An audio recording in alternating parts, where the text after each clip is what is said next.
시청자님이 여태까지 이런 뭐 부동산에 대해서 투자해 보신 적 한 번도 없으시죠? 네, 없어요. 이게 어떻게 보면 첫 구매가 될 수도 있는 거네요. 네네. 시청자님 생각하시기에 지금 이런 오피스텔 있잖아요. 네네. 이런 오피스텔이 어떤 용도로 제일 활용이 많이 되는 것 같아요? 어, 어떤 용도로요? 만약에 시청자님 매수하면 네. 이 물건 누구에게 임대를 줄 거 아닙니까? 네네네. 그러면 그 물건에 누가 들어와서 살아요? 입주자가 들어와서 살겠죠? 그 사람이 어떤 사람일까요, 보통? 아, 근데 제가 네. 그쪽에 살지는 않아서 지역을 잘 모르세요? 네, 가보기는 했어요. 집도 보고. 그 보고 오신 물건이 방 하나짜리인가요? 아니면 방이 따로 있는 물건인가요? 방이 하나예요. 그냥 원룸짜리? 네, 원룸이에요. 자, 원룸에 누가 살까요? 부터 이런 건 시작을 하는 거예요. 우리가 네네. 이런 형태의 갭 투자를 시작을 할 때는 네. 내가 좋아하는 동네, 내가 잘 아는 지역 이런 형태로 출발하는 게 아니라 네. 일단은 상대방 입장에서 그러면 이런 물건의 수요자는 누굴까에서부터 우리가 시작을 해야 되는데 일반적인 원룸 오피스텔은 둘 이상이 못 살죠? 네네. 그냥 혼자서 한 명이서 네. 1인 가구가 뭐 작은 사이즈라고 하면 예를 들어서 옛날에 지은 뭐 원룸 오피스텔들은 4평, 네. 5평 이런 오피스텔들이 굉장히 많았거든요. 네네. 지금 보고 오신 물건도 이런 정도 사이즈인가요? 8평이고요. 8평짜리? 네, 자, 옵션이 되게 좋아요. 네. 옥상이 좋아요? 네. 이런 8평 뭐 원룸짜리 오피스텔들에 사는 1인 가구들은 보통 네. 서울에서 비싼 돈 주고라도 살아야만 하는 이유가 있으시겠죠? 네. 그러면 서울에 일자리가 있기 때문에 올라오셔가지고 집이 네. 부모님께서 사시는 집이 서울 수도권이 아닌 거예요.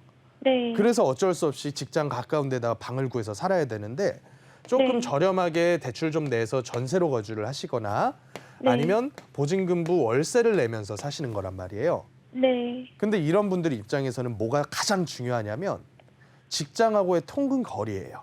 네. 시청자님께서도 연배가 목소리 들어보니까 젊으시단 말이에요.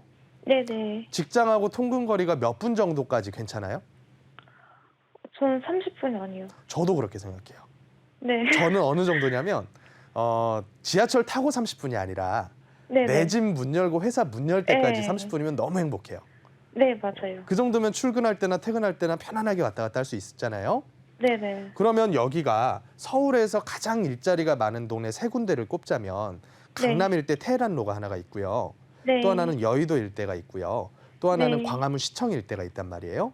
네. 얘네들을 보고 이제 3도심이라고 하는데 네. 이 3도심하고 우리 같은 직장인들 입장에서 네. 30분 내에 출퇴근할 수가 있나?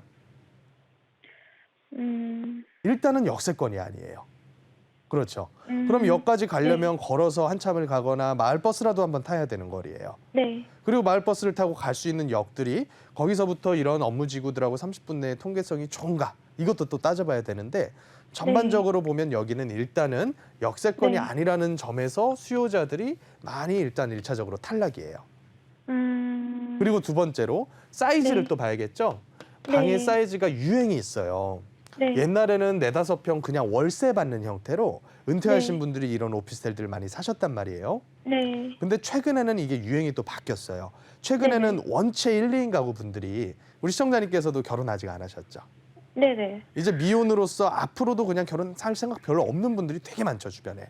네. 그런 분들 중에서 일제 어느 정도 소득이 좀 높아지시는 연배가 또 있잖아요. 30대 한 네. 초중반 넘어가면서 그 정도 네. 연배가 되면 얘네들을 가지고 그냥 룸으로서 잠깐 살다 나올 공간이 아니라 그냥 네. 집으로 평생 그냥 네. 내가 혼자 살 건데 이런 작은 집 하나 매수하지 뭐 이렇게 접근하시는 분들이 굉장히 많아지고 있어요. 제가 보는 시야에는 앞으로도 이런 식의 전개가 많아질 거라고 보거든요. 네. 그렇다 보니까 사이즈가 너무 작아요. 4-5평 가지고는. 좀 더 네. 큰 사이즈를 원하게 돼요. 그래서 네. 8평이지만 공간 분리가 돼 있는 8평, 9평짜리라던가 아니면 네. 거실 하나 있으면서 방이 한 2개 정도 있는 투룸 정도 사이즈라던가 네. 혹은 아니면 아파트와 비견되는 뭐 전용으로 보면 뭐 17평, 18평 나오는 3룸짜리라던가 네. 그러니까 조금씩 사이즈에 대한 수요가 점차 커지고 있다는 거죠. 네. 그래서 일단은 사이즈조차도 일반 그냥 통 원룸은 약간 유행에서 벗어난 개념이 아닌가라는 생각이 좀 들고요. 네. 그리고 또 마지막으로 지역적인 부분을 말씀을 드리면 이쪽 네. 화곡동, 뭐 신정동, 신월동 이런 그 강서구 일대 동네들 네. 거기다가 플러스 양천구에 있는 목동 바깥쪽이라던가 이런 동네들이 네. 사실은요 전체가 저밀도 주거 지역이에요. 네. 아파트로 쭉 단지 형태로 구성된 저기 목동 신시가지 같은 동네가 아니죠. 다 네. 그냥 뭐 다세대 단독 이런 저밀도 지구란 말이에요. 네네. 그렇다 보니까 이런 1인 가구 분들께서 네. 내가 집 구하러 다닐 때 보통 요 물건 딱 정해놓고서 요것만 보지는 않잖아요. 네. 요것도 보고 또 저런 형태도 보고 한단 말이에요. 네. 그렇게 볼 수 있고 또 살 수 있는 대안이 너무 많아요. 예를 들어 다세대 투룸짜리나 오피스텔 원룸짜리 가격이 비슷하단 말이에요. 네. 거기다 요 동네가 많이 좀 저렴한 동네란 말이에요. 그래서 네. 이런 대안들이 너무나 많이 넓게 포진해 있는 동네는 네. 역세권인 경우에만 합리성 있는 투자가 돼요. 근데 걸어서 네. 한 7분 거리인데 이 네. 정도면은 걸어서 7분 역세권이라 거리를 할수 가지고 없죠? 보통은 역세권이라고 안 해요.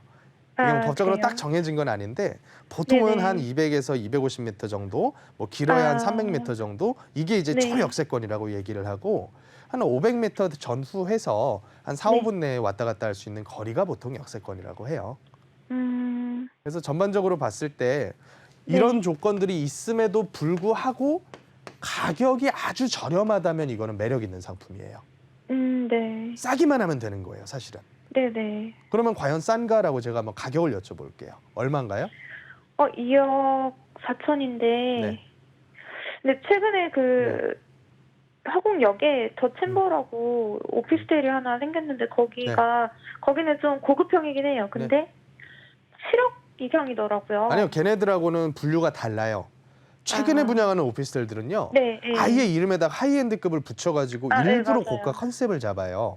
네네. 그러니까 일반적인 보편적인 형태로 우리가 비교를 해야겠죠. 네. 그렇게 봤을 때 입지와 비교해서 4억 5천대는 너무 비싼 감이 있다라고 저는 봐요. 그래요? 만약에 4억 5천대면요. 이것보다도 훨씬 더 좋은 입지에서 1.5룸짜리 할 수 있어요. 훨씬 더 좋은 입지에서. 네. 근데 지금 지하철이 5호선이 다니는데 네. 지금 2024년인가 그때 네. 또 홍대 쪽으로 넘어가는 네. 지하철도 연결이 되거든요. 그게 이제 2호선 지선 개념으로 들어가는 거거든요. 원종 네네. 홍대선이라 그래서 네. 저 위에서부터 이렇게 DMC 찍고 내려오는 거예요. 네. 쭉 내려와가지고 화곡으로 이렇게 넘어가는데 여기 네. 생기는 데가 여기가 아니라 강서구청 앞이에요.